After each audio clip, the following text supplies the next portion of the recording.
So recently I made a video about playing Oblivion Remastered on a 1080 just because I wanted to see how it performed. And well, the 1080 didn't perform really well at all. It could hardly play the game unless you were on low settings and using some upscaling. But today I decided to do the complete opposite and test the game on an RX 7900 XTX. I mean, could they have used any more X's? Now, I won't be using upscaling or frame generation in this video because we all know that if we use some upscaling and frame generation, we will definitely have some good frame rates. But on top of that, I also can't use it even if I tried because they removed upscaling from the Xbox Game Pass version, so I can't even use it. So let's get right into it. We're going to be using full screen 4K and VSync is going to be off. The frame rate is going to be uncapped. Motion blur is going to be turned off because it's disgusting. Screen space reflections is going to be turned off because it doesn't really have a performance difference if it's on or off, and it just makes the game kind of look worse because ray tracing is always forced on. And of course, ray tracing, hardware ray tracing is going to be off, software ray tracing is going to be low, and everything else is going to be on ultra. Now, with all those settings set, the game ran at a average frame rate of 62 frames per second. Again, that is without upscaling. Now, I'm not sure if I thought it would perform better or worse just because of how unoptimized this game is, and it, even though it got a 60 frames per second on average, it also still stuttered quite a bit. I mean, everywhere you go in this game seems to stutter, especially when you're just exploring the overworld. It always seems like every 30 steps or so, or every time you go a little bit further, it just has a massive stutter and the game freezes for like a few seconds. Well, not a few seconds, but like a second. It's very noticeable, and if you look at the frame time graph, you can see these big chunks of stutters, and it just feels terrible.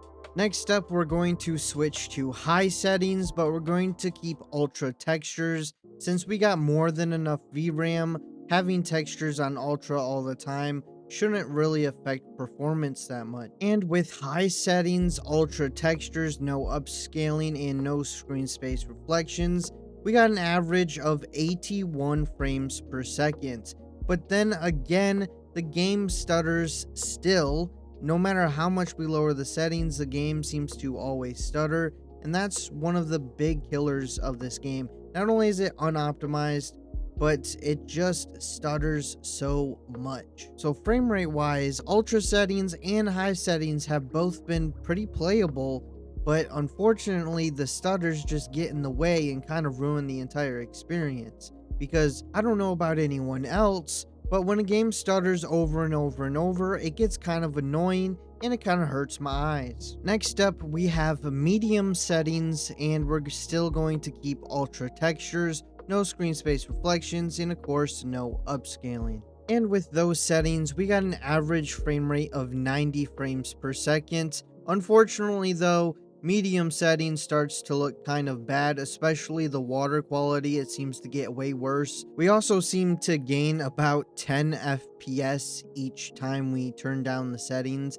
even though we are keeping ultra textures. But then again, we have enough VRAM, so ultra textures shouldn't really affect performance. And also, if you look at that RAM usage, it's almost 16 gigabytes. Though if you have a 7900 XTX, I'm not sure you would ever want to compromise with medium settings, and ultra settings and high settings gets you just a playable frame rate. Though if you have a 7900 XTX, I'm not sure you would ever want to compromise with your settings, and you can keep it on ultra or high in this game and it should run just fine and give you a playable frame rate. Though this game is still very unoptimized and you'll still get a lot of stutters, which will be annoying, but the game is playable.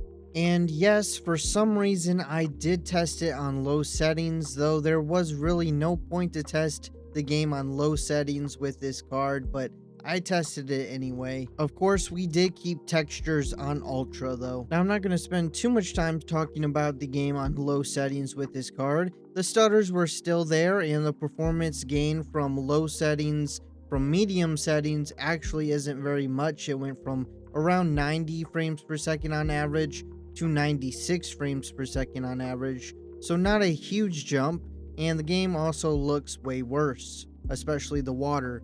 The water just looks terrible. The next settings that I decided to try on this game was ultra settings with high hardware ray tracing. So no software ray tracing this time, high hardware ray tracing, and let's see how it performs. Now, I'm not sure why I was surprised. Maybe it's because this game is just incredibly unoptimized, but I was actually thinking it was going to get like 20 frames per second on average, like somewhere between 20 to 30, but it actually got in the 40s and 50s, and it actually got around 45 frames per second on average with high ray tracing and ultra settings, which I think is pretty good for a game that performs like garbage. The game, of course, also looked pretty good, and if upscaling worked, I would have tested it on that, and I think with ultra settings, high hardware ray tracing, with some quality FSR or balanced FSR,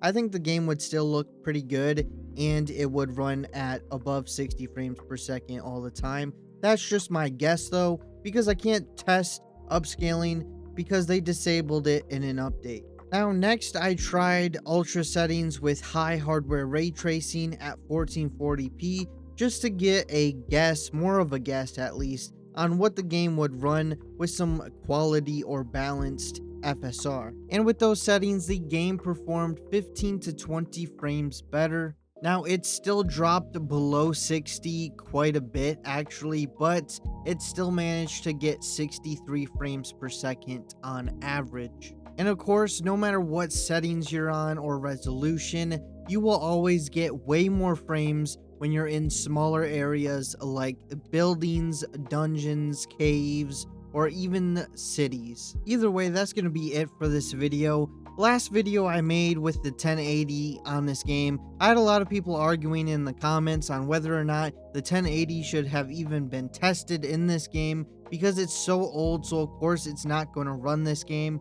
Well, some of the old cards can run some new games pretty fine, like Kingdom Come Deliverance 2 runs really good, it looks good, and it's very optimized, and it just looks really good. Unfortunately, I gotta say that not every Unreal Engine 5 game is like performance-wise bad, but it seems that a lot of Unreal Engine 5 games have one big issue, and that is stuttering. Even Fortnite has a stuttering issue. So I'm just going to give my opinion on some of the arguments that was in the comment section below of the last video, and that is Unreal Engine 5 isn't necessarily bad, but unfortunately it seems like a lot of developers don't optimize their games and they rely on frame generation and upscaling to get better performance when they should just optimize their game more.